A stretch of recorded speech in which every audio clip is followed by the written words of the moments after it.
Thanks everyone for joining us this morning as we talk about this important topic of education in Houston. I'm Steve Williamson. I'm the chairman of the board for West Houston Assistance Ministries, or WHAM as we're affectionately called. And we thank you for coming. We thank you for all of our guests that are joining us today. And we're excited about the topic and about hearing some great information about how we can all help. A little bit about WHAM, for those of you that don't know us. We're focused on empowering and transforming our neighbors' lives. And we say neighbors because these are people who live around us and near us and work with us and shop with us. And these are people that sometimes are just have fallen on difficult times. And so we're all in this together, I guess the way to say it.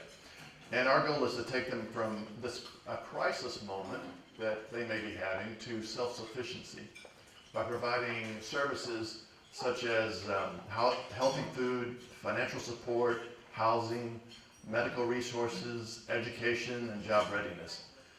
So in other words, we don't limit what we do to strictly charity or dealing with the immediate need that is of an urgent nature, if you will, but also working towards the goal of fixing some of the long-term systemic issues that are the underlying issues that we're dealing with.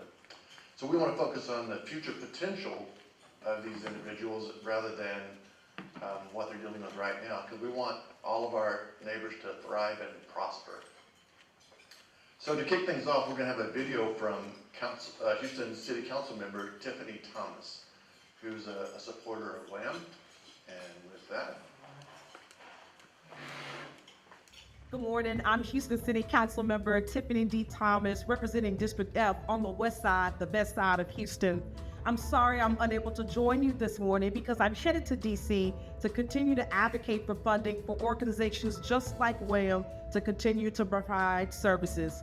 Since 1982, WHAM has been in the community serving the least and the lost. And since 2020, WHAM has walked hand in hand with me to make sure that no one goes unhoused or unhelped. Their mission to empower and transform lives from crisis to self-sufficiency aligns perfectly with our goal of revitalizing neighborhoods and addressing community issues. As the inaugural recipient of the WHAM Impact Award, I would like to extend my hearty congratulations to Dr. Rima Adil from the Houston Community College, Douglas Foshee from Good Reason Houston, Dr. Melanie Johnson from Collaborative for Children, and Nadia Villani from the Houston Community Foundation. Your commitment to making a difference and positively impacting the lives of others is truly commendable.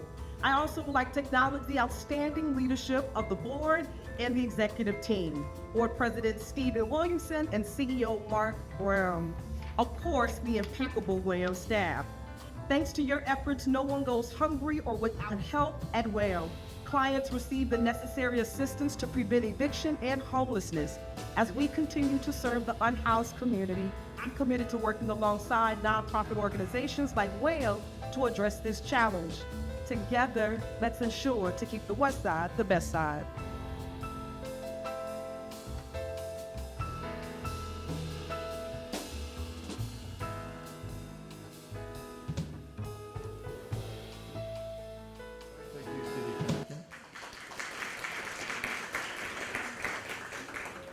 Our Councilmember Thomas is a big supporter of WHAM, and she's helped us with a lot of things going on because of her knowledge of the Houston area and the side and the politics that goes with it.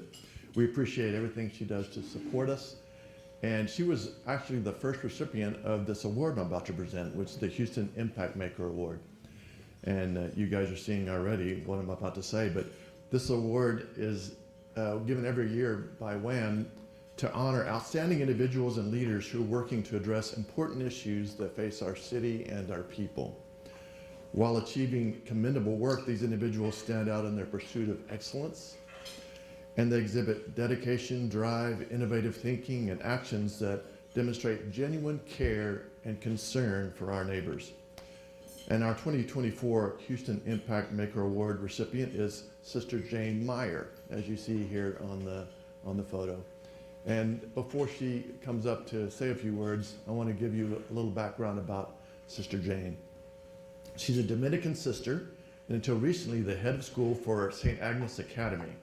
She's a passionate educator and leader in the Catholic school community of the Houston area, and she's an active member in the Dominican Association of Secondary Schools, a member of the National Catholic Education Association, the American Leadership Forum, Houston Association of Independent Schools, the Coalition for Mutual Respect Board, the National Association of Secondary School Principals, and she previously served on the University of St. Thomas School of Education Board of Visitors. She already makes you want to step up her game, doesn't she? She's a graduate of St. Agnes Academy herself, and Sister Jane inspired the mission and vision of the school while ensuring academic excellence and instilling a commitment to social justice, compassion, integrity, and almost 1,000 young women every year from 1981 through 2022. And as you might imagine, Sister Jane believes strongly in women's education. She also believes in helping each young woman claim her God-given gifts and develop her unique voice and her bold message for the world so that each can lead with integrity and compassion. Over the years, she's been acknowledged for many great things, and she's one of the 10 local women recognized by the Texas Executive Women for exemplary leadership in business, education, and nonprofit. She was named one of Houston's 50 most influential women by Houston Woman magazine, and recently received the Anti-Defamation League's Julian Ben Rogers Ecumenical Award. She holds the NCEA Catholic Secondary Education Award, the Free Market Foundation Leader of Excellence Award, and St. Anne's Distinguished Alumni Award. But what she says she wants to be known for is being a teacher and a leader. Sister Jane's passion for education and service continues to keep her busy in retirement as she now enjoys her time with her fellow Dominican sisters. We want to welcome Sister Jane.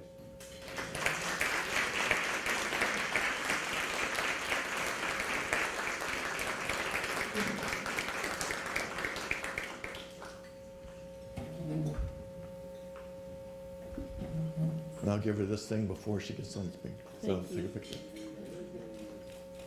And then I'll hold it for you while you talk.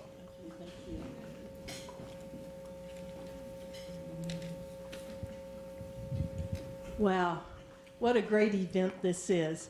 I want to thank Mercedes, Steve, and all of WHAM for this amazing honor. I feel pretty overwhelmed right now. I was humbled to ask to be the honoree, but yet it was an easy decision because I genuinely believe in the mission and work of WHAM. As a Dominican sister and as an educator, social justice and community service has always just been part of my DNA.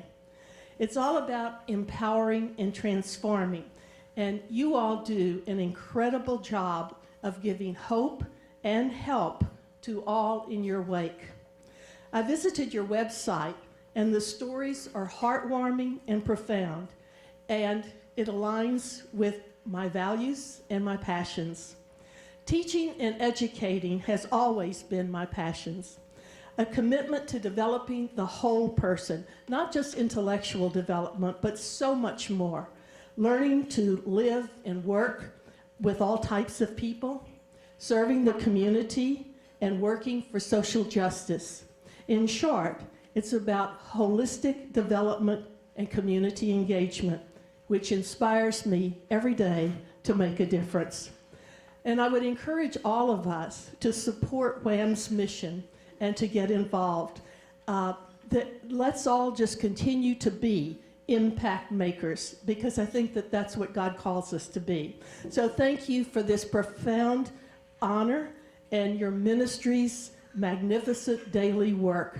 We thank you for all that you do every day to help change lives and to be impact makers. God bless you. Thank you. Thank you. Can you put this box? Thank you. Thank you.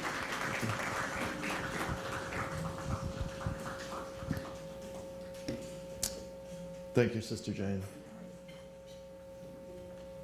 An inspiring life and an example for us to follow. We want to thank our sponsors here today. We want to recognize a few people real quickly. Well, first, our table sponsors. Many companies are represented here, and we appreciate your support. We appreciate your time and your talents and your treasury, as we would say, at church. Our title sponsor, Houston Methodist. Our presenting sponsor, Stellar Bank.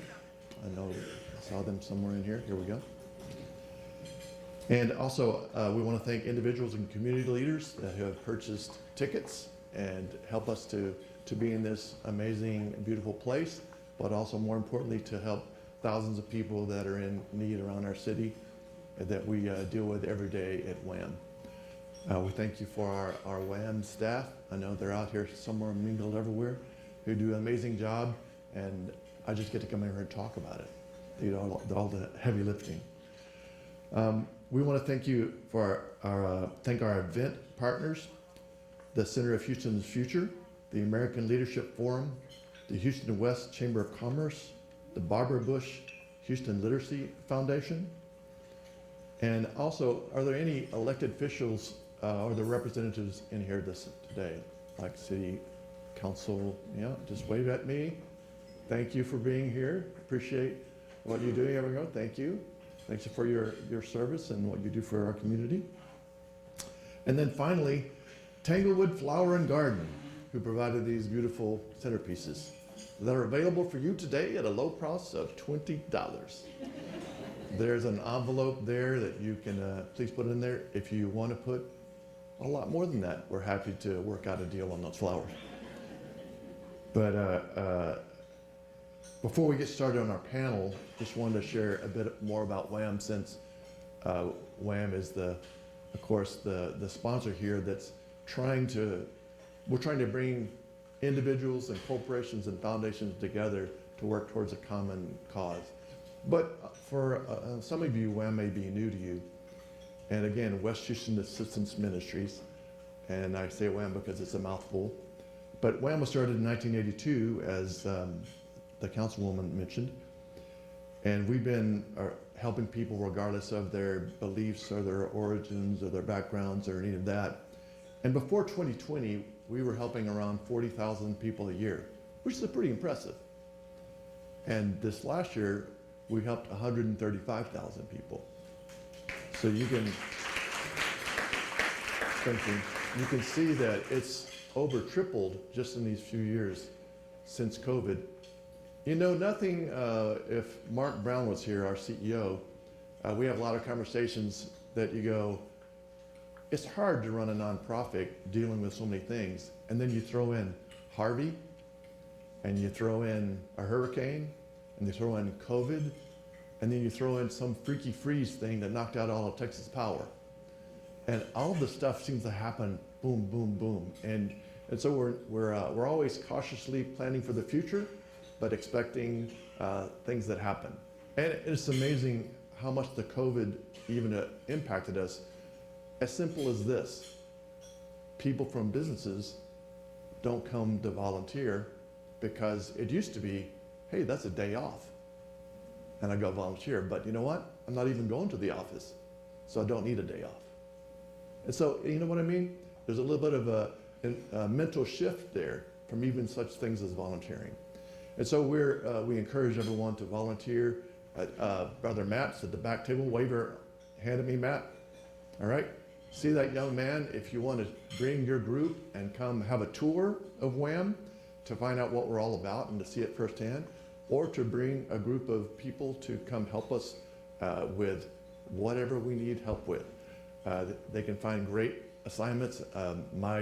My company, my church have been there, and it's always fun. It's a good team building thing, and it's for a great purpose. But as we continue about the programs at WHAM, you know, having 135,000 people that you're trying to help, it's sort of like the old business is good, but it's just a little too good for what we do.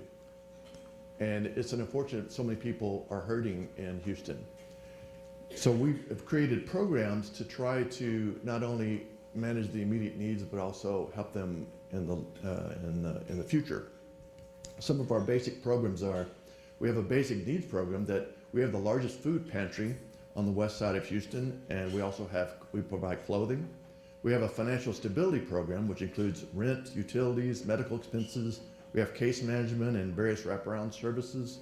And then we have referrals to partner programs. If there's something that we don't do, we know someone who does do that, and we can refer our clients to that. We have domestic violence program that provides dedicated case management and even rent and hotel assistance if they need to get out of a difficult situation. Childcare, transportation, all these things. We have an employment and adult literacy programs. That's everything from providing resume writing and coaching and vocational certifications with partners like HCC. And we have classes for ESL, GED, computer, financial literacy, what people need to not just help the immediate need, but to help their future. We have seasonal programs that help lighten the load for low-income families. Things like back-to-school supplies, summer lunches, holiday meals, and even gifts for low-income children around the holidays. And we do all this with the support of volunteers and donors like yourself. And so we can't overemphasize enough the importance of what you do for us, for WHAM, but again, we're just the funnel for you to do this for the community. We have generous foundations and organizations like Houston Methodist, the Hildebrand Foundation, the United Way of Greater Houston. We have all the companies that are here today. We have individuals that partner with us to make a difference. And you know, whether it's $500 or $5 or $5,000 or $50,000, it all works towards providing meals, providing something that someone needs in our community. Our programs are designed to provide the short-term basic needs, but not just these immediate things. We're looking to connect them with education and employment resources to take them out of crisis mode into self-sufficiency mode. We want to put them towards the long-term goals. It's sort of the teach a man to fish story, right? But we're going to give them the pull and the bait and everything to be successful. When we connect with education and employment services, it allows them to take it to the next level and hopefully get out of this particular season, if you will, that they're in. As First Lady Barbara Bush once said, if human beings are perceived as potential rather than problems, and possessing strengths rather than weakness, and unlimited capabilities rather than just unresponsive, they'll thrive and grow. And that's what we're trying to do here at WHAM. So that brings us to our focus for today, which is education, the role of education in addressing poverty. It's been said that education is the universal equalizer with the potential to reduce economic and gender disparities. But unfortunately, poverty often creates a barrier to this, to education. You know, the American dream hinges on equal opportunity, but the reality is our education system often paints a different picture, because students from disadvantaged backgrounds and those from low-income families often are falling behind their more advantaged peers. Research tells us that there's a strong correlation between parental income, parental education, and a child's success in the education world. Poverty, unfortunately, creates a web of challenges that hinder learning. It's hard to focus on your studies when you don't have any food at home. So WHAM's committed to providing equitable access to education and removing any barriers to educational success. And that's why we're excited to have our amazing panel here today, who are going to give us insight around this whole subject. And I'm going to bring them up here, and we're going to have, you can stop listening to me talk, and you're going to be able to hear them say some deep insight into the issue. But before we do, I want to introduce each of them. And we're going to talk about how poverty hinders education, some potential solutions to bridge the gap. And we're starting with Dr. Melanie Johnson. who's the president and CEO of the Collaborative for Children. It's an organization focused on meaningfully improving the quality of early childhood education and care for the Greater Houston's children. Welcome, Dr. Johnson. Okay. And we have Rima Adil, Dr. Rima Adil, Dean of Student Success at HCC, who has a deep understanding of the challenges and opportunities facing students from low-income backgrounds. Welcome, Dr. Adil. We have Doug Foshee, right here, board member of Good Reason Houston, an organization that champions a bold, community-wide vision in the hope that all Houstonians will join the movement to improve education. Welcome, Doug.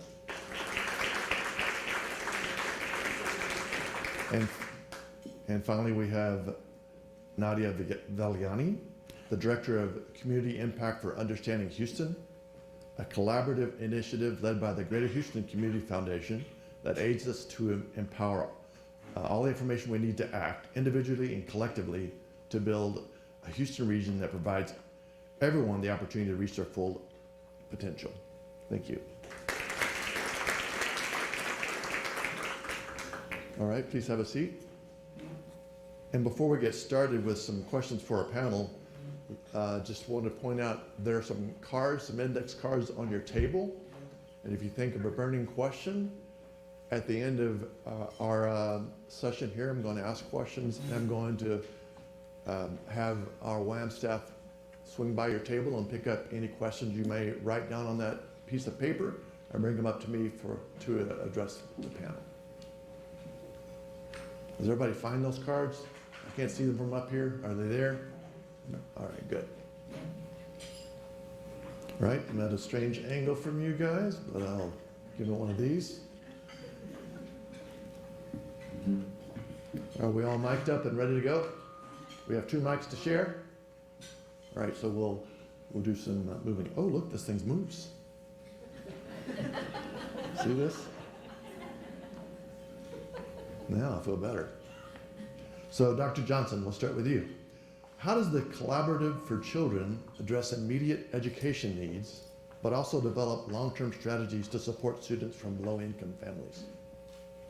Well, good morning, everyone. I am just absolutely thrilled to be here, especially because I'm representing another nonprofit, West Houston Assistance Ministries. And nonprofits, of course, we fill gaps, where other organizations, social, government, and big bureaucracies cannot fill. So I'm just thrilled to be here. In terms of supporting children ages birth to 5 years of age, which is what Collaborative for Children does, near and long term. For the near term, you must know the landscape, essentially. I'm going to give you a few numbers. So 90% of a child's neural synapses are developed between ages of birth to 5 years of age. But then you'll see these numbers regress.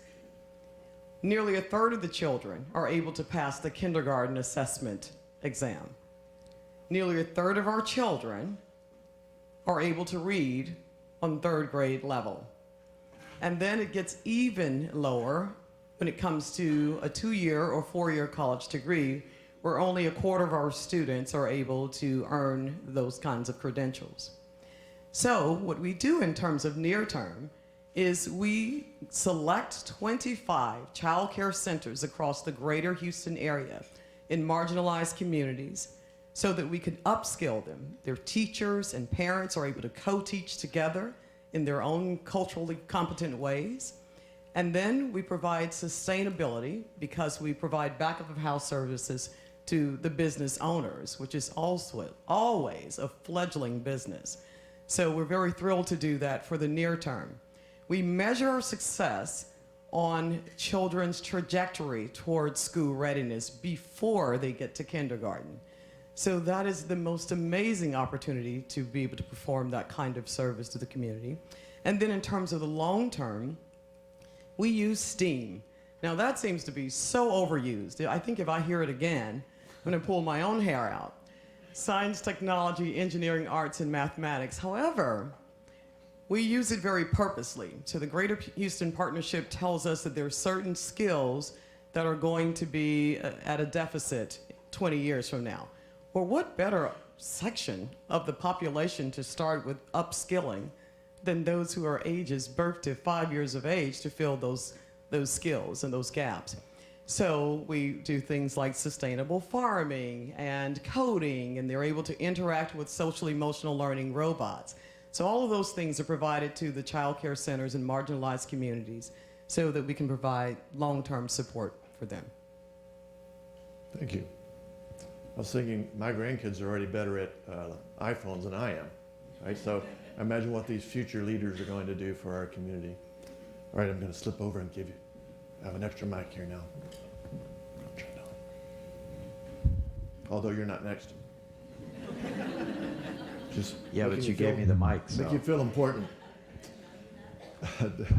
Dr. Adil, in addition to creating opportunities, could you discuss how Houston Community College, or HCC as we know it, helps students from under-resourced backgrounds overcome the non-academic barriers to higher education?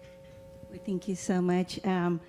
Just like Melanie here, I am, first of all, thank you so much. I feel very honored to be sitting in this seat and for the invite from the WHAM. You all doing a great work in the community. So not only that, seeing all these experts in the room, it's a very honorable moment for me to be here sharing my experiences and some insights from higher education.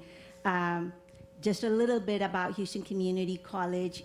I don't think it needs any introduction, but just want to add just a little bit. We have about 20 campuses throughout the city of Houston, and we are serving students from underserved communities, first generation students. These are working parents, veterans, and all different students. So roughly about 100,000 students annual enrollment that we have. So with that said, all kind of students coming to campuses. And whenever I used to talk to my team, I would tell them, just for the customer service perspective and training purposes, our demographics are not changing. So we need to come and we need to train ourselves, and we need to keep their needs in mind to be able to best service them. But then I noticed that yes, our demographics were changing. So from first generation students, from veterans, from lower socioeconomic background, veterans students, we have over the last couple of years, several years, we have seen increase in international enrollment. We have seen the students, new immigrant, ESL students, refugee communities on campus. So the demographics did change, and it just brought a bigger need. They become more needy. And then what you mentioned earlier, the events, the natural disasters after Harvey and COVID, our student body became much more needy. And we were forced to provide more personalized services to these students. So to answer your question, some of the resources that we provide, and we actually pivot to bringing more services. We initially had, and over the years we have added more services, but I myself I started at Houston Community College and took some courses there as a student. And at that time, we didn't have a whole lot of services. We had counselors, and they were one-stop shop to everything. But since then, we have counseling department. They help with mental health needs, basic needs, accommodations. We have academic advisors. That was the unit we added back in 2012. Then we brought career specialists and job placement. rec sports to make sure that we are not just teaching them in the classroom, student life, and a whole lot of services that we are now working with them. Office dedicated to veteran services, office dedicated to international affairs, but these are all our services that we are offering on campus. However, as I mentioned, these 100,000 students on campus and these growing needs, we realize we cannot be everything to everyone. And we had to expand to our partners in the community and rely on the resources that they provide. So there are so many gaps that we were seeing. And especially when it comes to basic needs. We launched a brick and mortar pantry, food pantry at the Spring Branch campus with the gracious support of Memorial Presbyterian Church. But they funded our pantry needs, but all this operation needs was non-funded. So we ended up taking all that upon us. Even then, when we were seeing a lot of work and low resources, we were still seeing the demand was there. The students need that service. And that's where we partnered with West Houston Ministries and created a partnership. And that was our president, Dr. Zachary Hodges, and our COO, who's also present here, Dr. Kathleen and Zabino. We did meet and we decided, okay, should we expand the function? I have 4 campuses that I oversee at Ailey Face, at Katy campus. And then when we met with West Houston Ministries as an option, they told us, leave that work on us. If we are 1 block from you, then you do not need to create another pantry. So that's where this partnership came along. We launched it last year. We created one of the unique partnership with West Houston Ministries, where we created a referral system. When they have a student, they refer to us. When we have a student in need, we refer back to them, and we attached a point of contact. It became a very sustainable plan. And over last couple of months, they have referred over close to 170 students to us. So I think that has been a wonderful partnership. Thank you. Yes, for sure. It's exciting that we can find those connections like this where we can help the people that you're interacting and you can help the people we're interacting with. And we offer the same thing for you guys in the audience. Whatever is happening in your world with the people around you, we want to be a part of that and support however we can. All right, Mr. Foshee, it's your turn now. He's been waiting, he's been thinking of the answer to whatever question I'm going to ask him. Could you elaborate on some examples of how the private sector can contribute to sustainable education reforms that address some of these inequalities we've been talking about? Sure, thank you. First, I'm really excited to be here. I'm humbled to be on the panel. I've been involved in this work for over 20 years, and I would say it's the most complex, vexing challenge. I feel less confident that I have the answers now than I did 25 years ago when I started being involved in it. And I have to tell you that I'm not here to be kind and gentle this morning. There are 1.1 million children in the Houston community and over 20 independent school districts that speak 160 languages. And if you ask me when you say private sector, whether I think the business community is involved in this problem, I would say largely no. That's a gross overgeneralization, but if I asked you to name the top 5 business leaders in the Houston community that are actively involved in systemic, sustainable change, and especially for children of color, my guess is nobody could name the top 5. And so we have to create a movement. So I guess to the business people in the room, the first thing you have to decide is this important to you? And you need to decide that, because if you decide to work on behalf of children, you will be attacked by adults. This is not work for the faint of heart. 37% of the budget for the state of Texas is public education.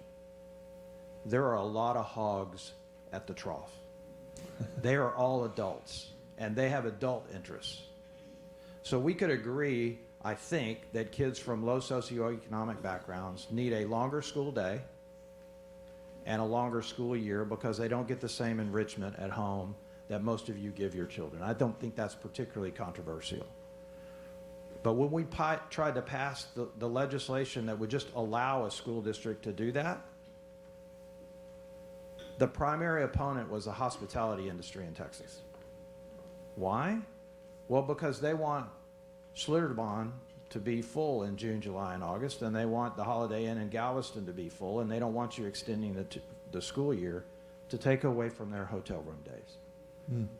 We thought it was relatively non-controversial to have a system for grading schools of A through F, because everybody knows the difference between an A and an F, and the old system were these arcane terms that no one could understand.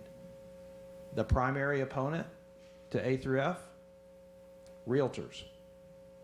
Why? Because they said, hey, if you rate a school at F in my community, real estate values are going to go down. Well, I said, well, wait a minute. Everybody in that community already knows it's an F. Let's start with that. And secondly, if we label it an F, it will by definition attract more resources to hopefully make it a B, and then maybe property values will go up. So I'm just telling you, this is not for the faint of heart. But if you decide you want to get involved, having heard that compelling reason to get involved, the second thing you have to do is learn. You can't walk into a community of color and say, let me show you how to fix yourself. So I'll just ask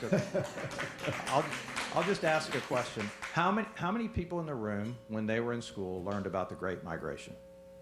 And I'm not talking about the Serengeti. Yeah, me either. Okay, so between the end of the Civil War in 1970, 7 million African Americans in the United States moved from south to north. It's the largest migration in the history of the world of people searching for freedom in a place where they are already citizens. Until 1970, if you were a witness in a trial in the state of Alabama, you were either sworn in on a black Bible or a white Bible. So if you don't think that that affects how a community views their fellow citizens, and you haven't tried as best you can to walk in that person's shoes, you have no shot at helping improve public education. If you're a business person, then and you've learned, so you know who Bigger Thomas is, and you've read Beloved, and you've learned about communities of color, and you understand the challenges of that, and you try to walk beside people, then systemic change could look like getting deeply involved in the legislative process of the state. But it could also look like helping your employees understand the quality of the school board members in the communities that your company serves or where your employees live. It could look like helping your employees understand what the quality of schools are in your neighborhood. So you can get involved at a truly systemic level, at the state level, or you can get involved in your local community at a school board level, or you can take the non-controversial avenue and go do something. You know, you can adopt a school and you can provide tutors, and those things are important.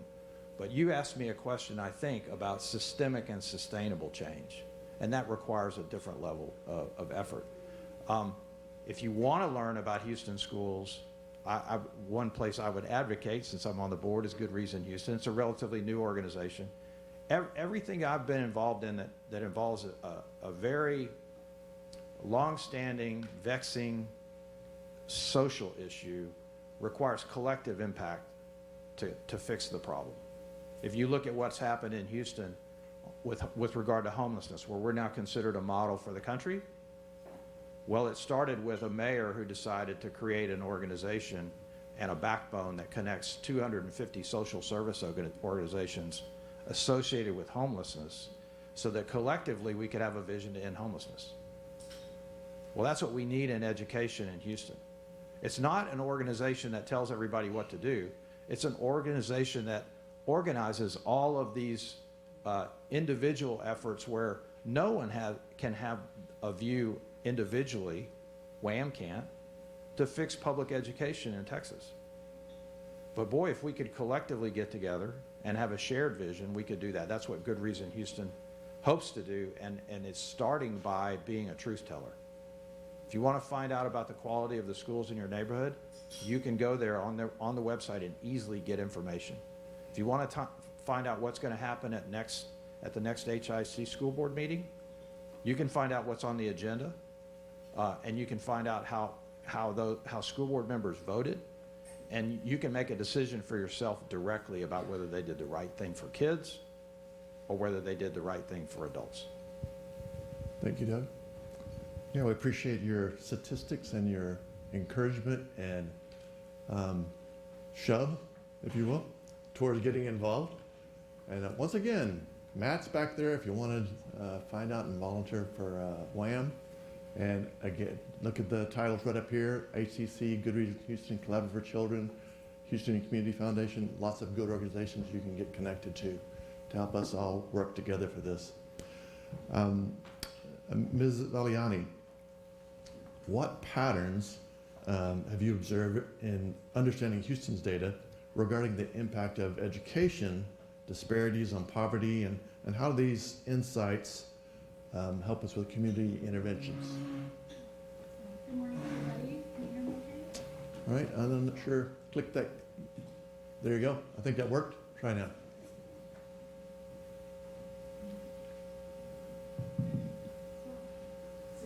All right, good morning. Thank you for having me here today. Just a quick show of hands, how many of you have heard of Understanding Houston? Okay, well, we're in for a treat. So Understanding Houston, just a quick background, is a data indicators project started by the Greater Houston Community Foundation in partnership with Rice University's Kinder Institute. They are our data partners. And Dr. Ruth Lopez-Charlie, who's the director of Kinder, she wrote an article on Understanding Houston's blog a couple of years ago that I'd like to share some information about. So she found that 10 years of data from 4,000 school districts and 430 million test scores found that the strongest predictor of unequal academic outcomes is the concentration of poverty in schools. So 10 years of data, 430 million test scores, that's not a blip. It costs more per pupil to educate a low-income student in a high-poverty school than it does to educate a similar student in a low-poverty school. So what does that mean when we talk about a high-poverty school? High-poverty schools are ones where at least 75% of the students are economically disadvantaged. And of course, in HISD, 75% would be an improvement. The vastly much more than that, the students are economically disadvantaged. So in Texas, one more thing. So this high concentration of poverty is really the result of these historical policies and practices that we as a country and in Houston implemented, and has been exacerbated by current day inequities. And so that is why the quality of your school and the income of that neighborhood are so strongly correlated. And we see that over and over again. The result is that at the national and the local level, Black and Latino students are more than 5 times as likely to attend a high poverty school as their white counterparts. Now, if we think about what that means, there's greater poverty in this community, and there are fewer resources to educate these children who require more.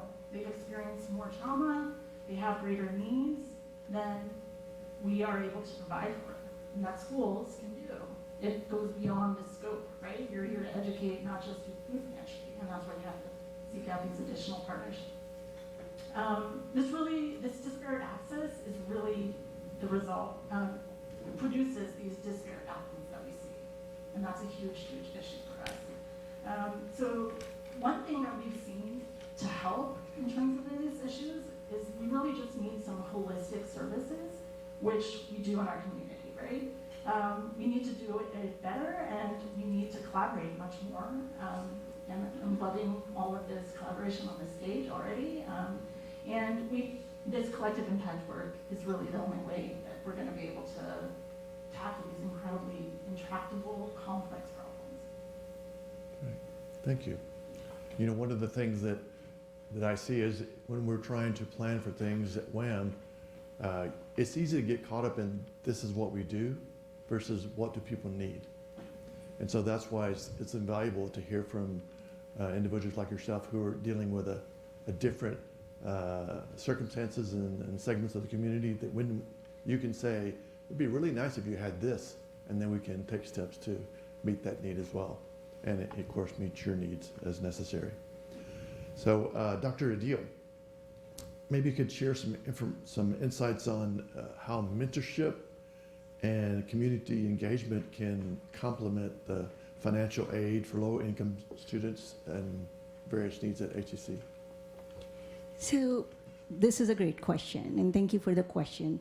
As I mentioned, and as we have been hearing the different needs of the students and the changing demographic of the city of Houston, so one of the things that I want to start with, as my role in other organization aside from Houston Community College, what we have learned is if you want to change the landscape of any community, it takes about 20 to 25 years to completely change the landscape. It could be good and bad. It could be either way. So what is important is the intentionality and being forward-looking, the vision. And already heard from you how many languages being spoken here in Houston, 165. The biggest proportion of the refugee population we have seen in the city of Houston. So keeping this all into the picture, the solution is not that the local Houstonian move out to the suburbs. That's not the solution. The solution is coming together to help out these students, because what we may not be seeing, what in the moment we may want to avoid, we may get frustrated, these new communities, new immigrants coming here, and they don't dress the same way, they don't speak the same language, they don't smell the same, they just don't know the culture.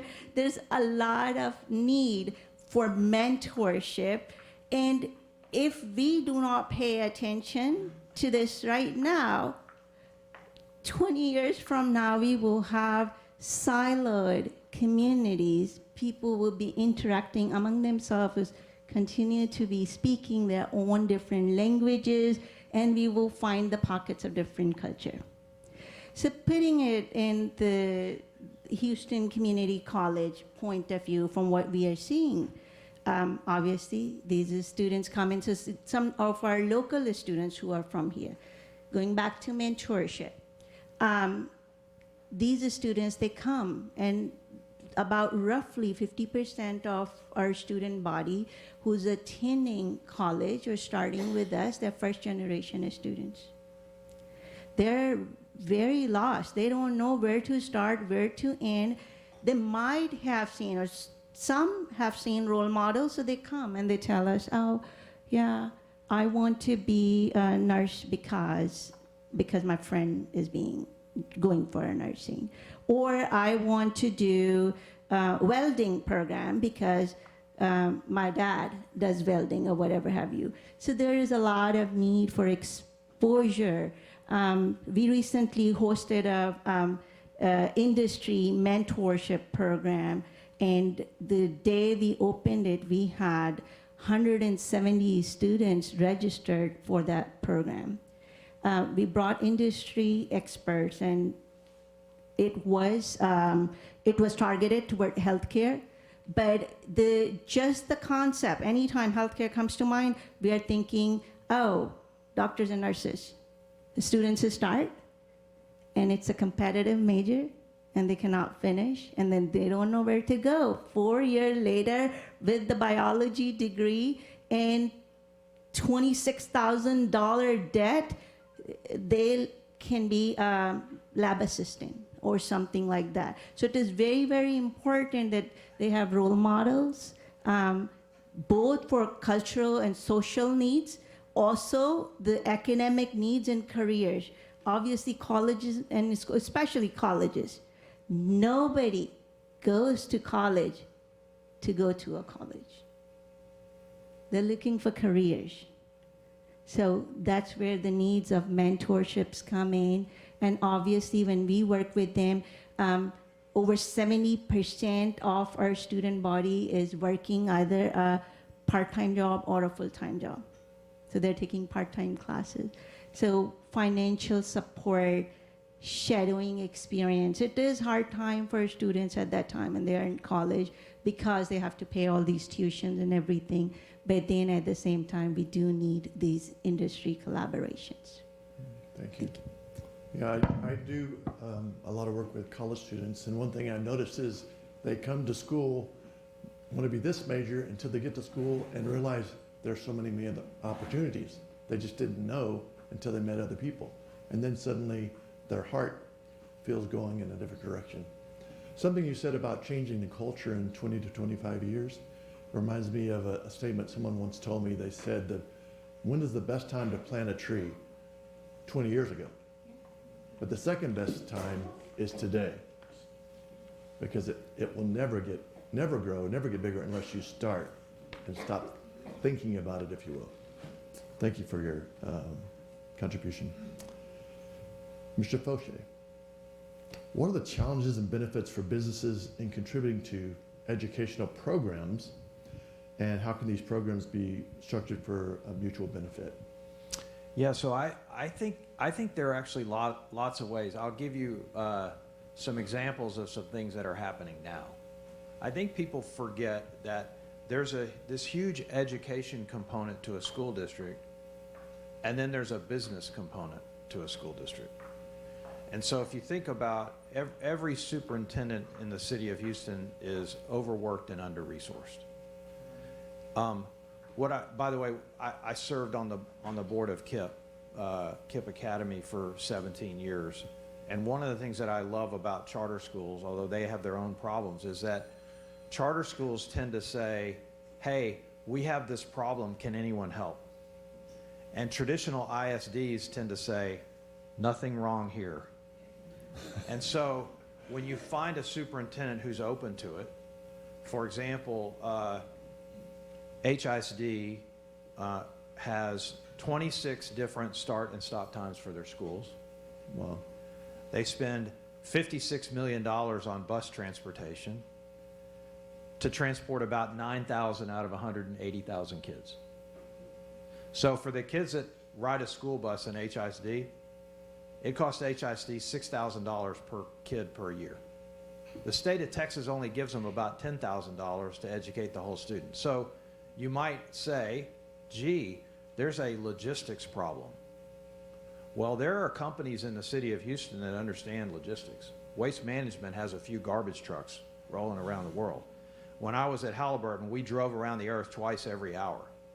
So business can go in and help on the non-academic side, which then saves the district money, helps it become more efficient, and hopefully they put those resources back into the teaching corps. So there are all kinds of non-academic ways that I think business can get involved and be helpful. And by the way, since business doesn't trust public education in Houston, if all a superintendent does is come and ask for money, it's probably going to be no. And the reason is because we've all been asked before and we gave money and it goes down a rat hole and we never see results. But if you come and ask them for help, hey, please give us a couple of your young engineers to help us redesign bus transportation? Or how do we provide free, accessible broadband for this feeder pattern for these schools, because we're starting to use more online tools?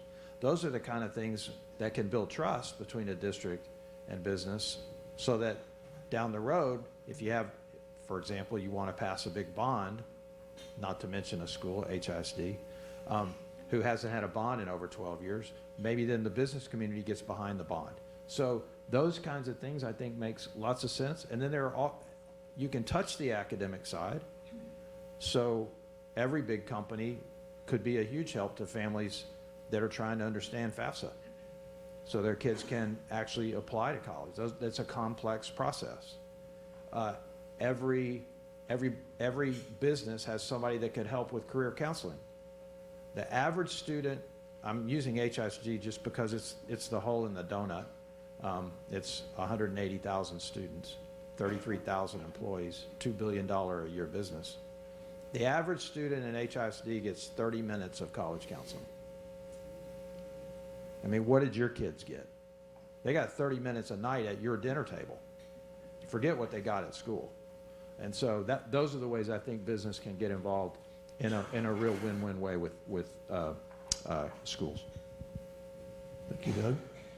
You know, that's interesting because as a hiring manager for many years, one of the things we stress with our candidates is we're looking for problem solvers. And so I'm sure all the businesses in here know that having an employee that's a problem solver is great for your business, but why not put some of that back to the nonprofit sector to say, these guys don't have the money to hire extra people, but they could use your problem-solving talents. A great suggestion. Dr. Johnson, beyond the academic support, what role does the Collaborative for Children see in nurturing resilience and emotional well-being for children that are facing poverty? Yes, that's a great question. So before a child can accept learning alphabets and emergent numeracy and all of those kinds of academic concepts, they have to have a foundation in social emotional learning. And social emotional is at the fundamental core of what we do at Collaborative for Children. So those are skills like, how do I relate to other people? Am I self-aware? Those are actually boardroom skills and skills that you have in your meetings today. Essentially, the person who keeps over-talking the other person didn't get their foundation in social emotional learning. The person who never understands that they're just ramrodding over the entire meeting and just not leaving space for other people, that's a social emotional skill. And also, the one who doesn't understand grit and delayed gratification, that things don't always go your way the first shot, is a social emotional skill. So those are the skills that are uniquely designed in an early childhood space that we're able to embody for teachers and parents in order to co-teach comprehensively. Additionally, we have the beautiful opportunity to help children to learn the way they naturally perform, and that's through play. See, there's no reason to make over a child. They've been uniquely and divinely created to be incredible beings at the start. All we do is allow them to extract that beautiful energy and those talents through play in terms of all the activities that happen in the classroom. So in terms of resilience, a child who's finger painting is learning some self-awareness skills, and that's where the next Michelangelo comes from. And a child who's resilient is playing with a wad of Play-Doh, and that's where the next Rodin comes from. So we don't do very much in terms of making over a child. We just extract the beautiful character and the beautiful social emotional skills that lie already within the child. I love it when Michelangelo says, you know, I didn't really create the sculpture. The sculpture was already within the marble block. I just chiseled away the stone so that it could reveal itself. So that's what we have the unique ability to do in terms of building resilience and the social emotional character that's already lying there within the child. Thank you. Amazing. I want to do a quick check. Do we have any questions from the tables? If you hold up your card, maybe, and they're going to come around and pick them up real quickly.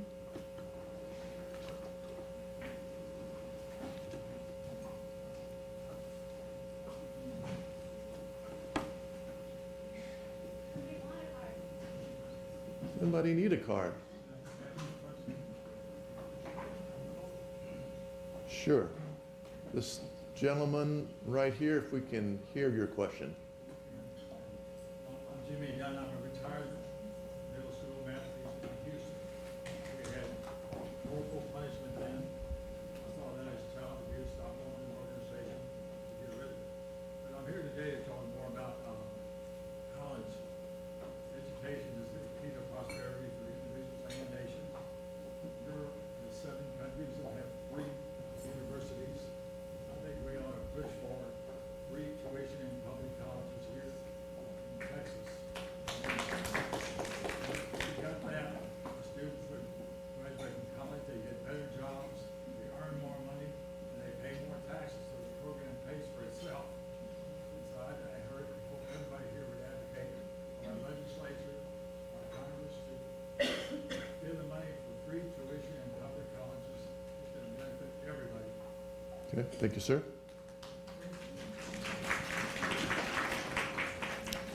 A little late for me, but I do have a kid still in college. All right, let me see. Give me a second to look at these questions.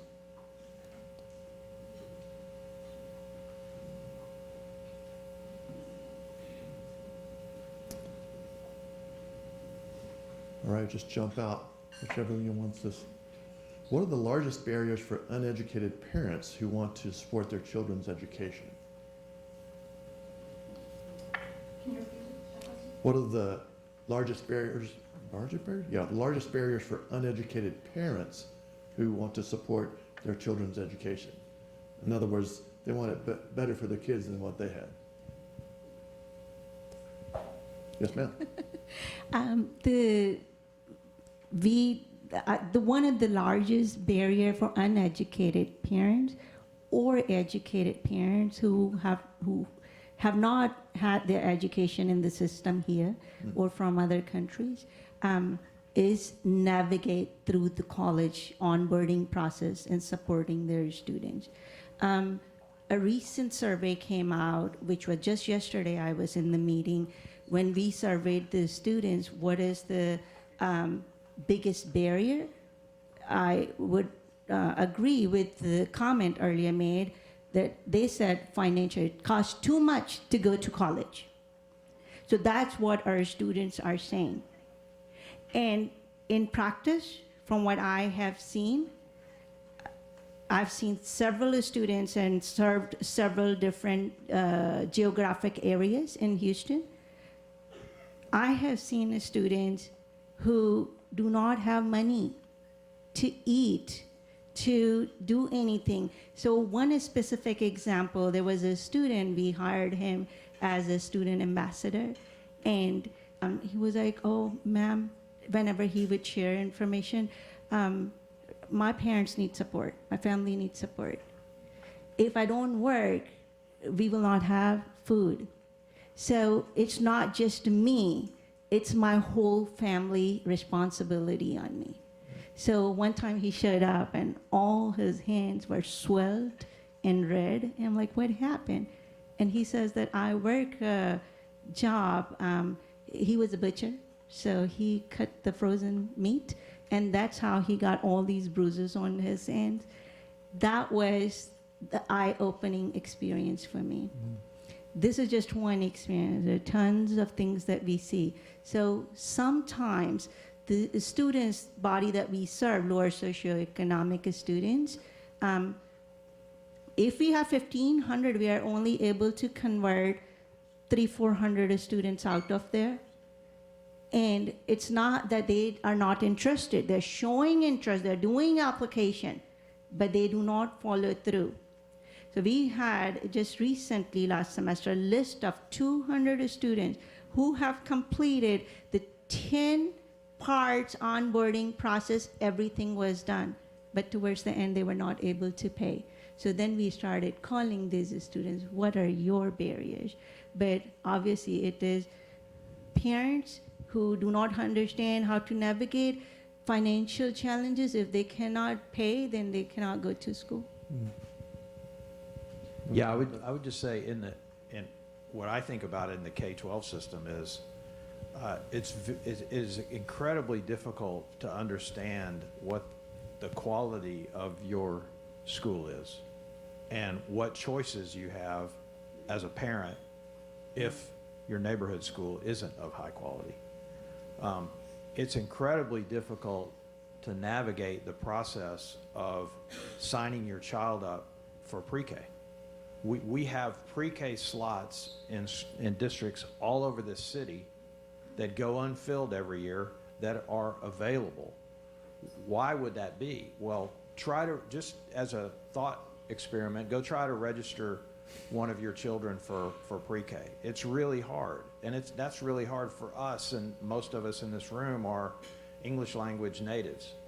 So the more we can take barriers away to accessing high quality pre-K, and the more we can help parents in underserved communities understand the quality of their schools, and then the last thing is teach those parents that they have the power to advocate. Spring Branch Independent School District, they're going over a fiscal cliff because they took all the federal money that was one-time money and they spent it on hiring teachers, and now they're running out of money. So they have these drastic budget cuts that they're blaming on everybody but themselves. And of course, they're cutting all the resources of the students north of I-10, which if you know Houston, you know the difference between Spring Branch north of I-10 and Spring Branch south of I-10. Well, 450 parents from the north side showed up at a school board meeting because with an hour's notice, they canceled 2 low-income projects that were with KIP Academy and Yes Prep Academy that had been there for 12 years. And the response was a call to those people saying, you need to control your parents. The answer was, I'm really proud of our parents for understanding that they have a voice. So I think empowering parents to have a voice is a real critical factor. Thanks. Anybody else have a comment? Okay. Here's a question. 4 years after the COVID pandemic, what trends are you seeing in youth education outcomes, and what's being done to respond?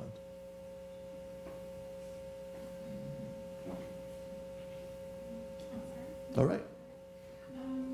So we saw obviously a ridiculous, a huge decline in academic outcomes during the pandemic. We've seen learning loss. We see mental health challenges among students increase substantially. All of this is going to affect performance in addition to general challenges, in school. More recently, however, we are seeing that some of these test scores are ticking back up again. We're starting to see college enrollment increase again after a drop. So it remains to be seen, but I think it definitely put us back a couple of years. Yeah, enrollment has decreased or declined significantly, almost dramatically. We lobbied so hard for full-day pre-K4 and part-day pre-K3 in order to have access to quality education in every community. And as it turns out, those seats are rarely filled. And there is no system around early education for the vast majority of Little Texans. They're enrolled in childcare, subsidized childcare sometimes.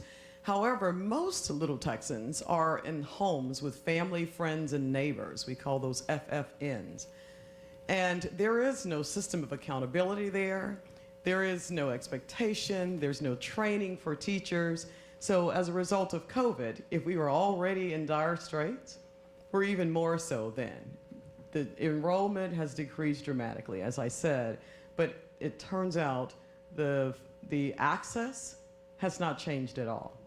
the barriers are still there. If you go online to enroll in any kind of education program, especially subsidized tuitions for early childcare, you might be there for 6 weeks. And then you're on a waiting list for the next 6 months. So yes, enrollments decrease, but we haven't done anything to change the access. Thank you. Any other comments on that one? I'm going to add one real quickly. So for us to, what we have seen, obviously, learning loss, mental health, a huge increase on those cases, low enrollment issues. So enrollment is slowly, we are recovering. But one thing that we are seeing, the new trend, is there's more and more demands for shorter courses or credentials of value. Even from the legislature, now they are talking about the providing the education and the credential of values that students can complete without taking too much debt and complete quickly. So we have quickly shifted, and now we are looking at micro-credentialing, what students can do. So according to the new survey too, the biggest need, and that survey was to students, they are saying that they would prefer the learning over the job instead of going to the college. So that's what we are seeing. Yes, sir. Can I just respond to that for a second? I think there's a little bit of a danger. You know, I have people come up to me all the time and say, yeah, but Doug, not all kids are meant for college. You know, we need plumbers and we need welders so I have this habit of asking the person who said that to me a question, which is, did you go to college? Yeah. Did all your children go to college? Yeah. Well, so whose kids are you talking about? And I think that being a plumber is an honorable living. Being a welder is an honorable living. We shouldn't be telling kids when they're 3 years old that that's what they're going to be. And that's what we do today. Our obligation is to graduate kids from high school with the ability to make that choice then. And I fear that this move to what is now college and career readiness is really an easy out for school districts, because they can now say very high percentage of their graduates are college and career ready, and then they abuse the career ready piece. It's some really easy to get credential, and so you as the public think, oh my gosh, they've got these high college and career readiness. If you ask them what the college readiness level is, you will see that it has gone down, and it's gone down particularly in communities of color. So I worry a little bit that the move to and you read it all the time, college isn't worth it anymore, you know, but everybody that writes those articles has a college degree. So I'm having trouble understanding, like, whose kids are they talking about? Because I promise you, I'm a first-gen college graduate. It changed my life. Every one of my kids is a college graduate. I'm guessing that when they marry and have their own children, every one of them is going to be a college graduate. So, sorry, I'll get off my soapbox now. No, I understand. So basically, your comment is saying, why set low expectations up front? Why not set high expectations and allow them to make the decision if they want to be a plumber or go to college or whatever it may be? Yeah, that's important. All right, I'm checking my time. Person back there. I think I have time for one more question, and this one is I need you guys to help me interpret it. Here's what the card says: city program, generated income program, minimum of 1,000.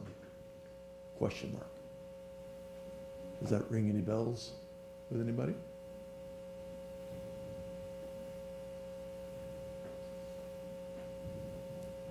Anyone? Ma'am? Well, that was my question. I keep hearing discussions amongst people I know about guaranteed income programs, and possibly there being one in the city of Houston on an experimental basis where they would give certain families probably, I can't pick families, $1,000. $1,000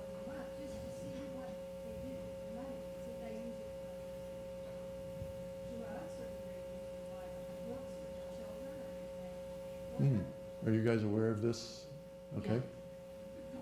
So yes, the Harris County, it's a universal basic income, and this is a model that is not new. It's new to Houston on a public level, but this is a model that has been practiced before, and the results overwhelmingly show that families are using those dollars for their families. They are paying rent, they are buying food, they are paying for childcare, they're buying their kids medicine. There are things that they need that So ALICE, are you guys familiar with the term ALICE? It's asset limited, income constrained, and employed. It's a term by United Way. And more than half of our families are struggling to make it. And so that extra money has really helped these low income, very poor families. And the positive thing is that we see that the money is being used for betterment. Okay. Any other comments? How do they know that, and how do they find that out? They do evaluations and interviews. All right. I can send links later. You could what? I can send some links later. Okay. She can send some links to us, and feel free to reach out to us so we can find. All right. With that, I'm going to thank our panel for joining us. Appreciate the insight. And we want to thank everyone for joining us today and for being a part of this discussion. I know you found it valuable. I learned a lot of things myself, and I had all the questions. So someone's waving something. Yeah, we're going to talk about that. But I believe that this is a great example of how educational institutions, nonprofits, businesses, and individuals can work together for a common goal, and we can make a difference. And hopefully we've started some of that today and just introducing you to this topic and some of the underlying challenges that we have. A few final thoughts, quick reminders about the floral piece. And if you want to make a donation to WHAM and the Families in Crisis, there's a orange little horizontal piece on your table that says Thrive. It has a QR code on it, and you can make a donation there. And we also, if you want to be a part of this conversation and continue this conversation we're having about education and poverty and all the needs of our area, there's a different QR code that's now up here, maybe? Yeah, this one. And also on the way out, there's a sign with that same QR code on it that you can basically click that, sign up. Yeah, keep me informed. Give us your email, that sort of thing. We promise we won't sell it. We won't give any. We won't give. Hey, roofers are coming around my. Is anybody getting roofers? I had 7 roofers this week come to my house because we had hail. So just as I know, we're not giving it to roofers. Is my point. So thanks everybody for supporting WHAM, for everything you do to provide support, whether it be volunteering or donating or what have you. Thanks for our illustrious panelists here.